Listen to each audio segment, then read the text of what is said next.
On September 25, 1981, three women were hiking near Deep Creek Campground in the Great Smoky Mountains. It was a familiar trail, a short hike, a sunny afternoon, and then, without warning, one of the women, 58-year-old Polly Melton, sped up her pace, walked ahead, and vanished into the trees. She was never seen again. This is the disappearance of Polly Melton. Around 3 p.m. on Friday, September 25, 1981, Polly and two friends set out on the Deep Creek Trail. For most of their hike, Polly lagged behind the others, which they mildly teased her about. An hour later, the trio started back from the campground. Polly suddenly accelerated her pace. She dashed past her friends, walking faster than normal, almost as if she had somewhere to be. Polly then disappeared from their view. When friends arrived back at Polly's trailer, they found that her husband was still alone. He hadn't seen Polly since she left for her hike and had no idea where she might have gone. The three of them, along with some other friends, went back down the trail looking for Polly. None of the hikers they met along the way had seen her.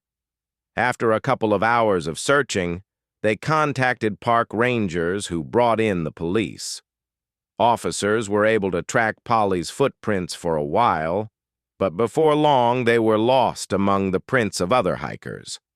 All they could say was that there was no evidence she left the trail. 4 days of searching failed to find any sign of Polly. The official search ended on October 2nd. To date, Polly Melton has never been seen again, and her fate remains a mystery. Did she leave voluntarily?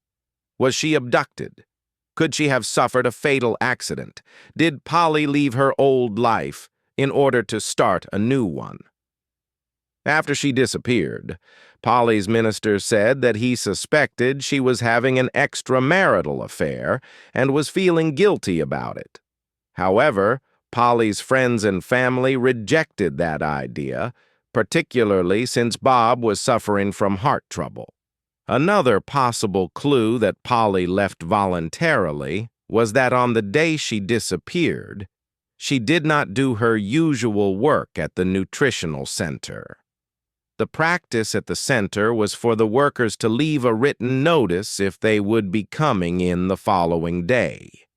On Thursday, the 24th, Polly did not leave this notice, suggesting that she knew she would not be working on Friday.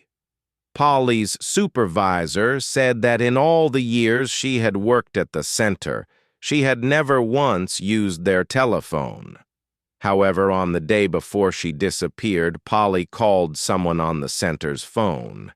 On the day Polly vanished, her friends and nearby hikers saw or heard nothing that would suggest she had been abducted.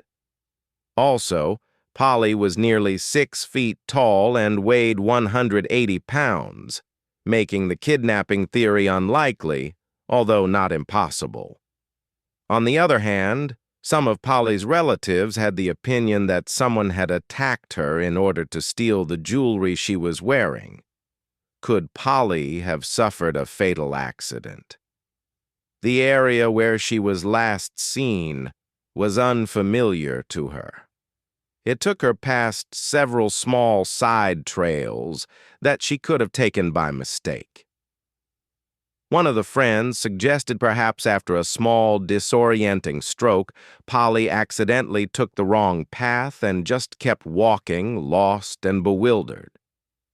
The woods around Deep Creek are rugged, but hikers go missing there for specific reasons: falls, storms, disorientation.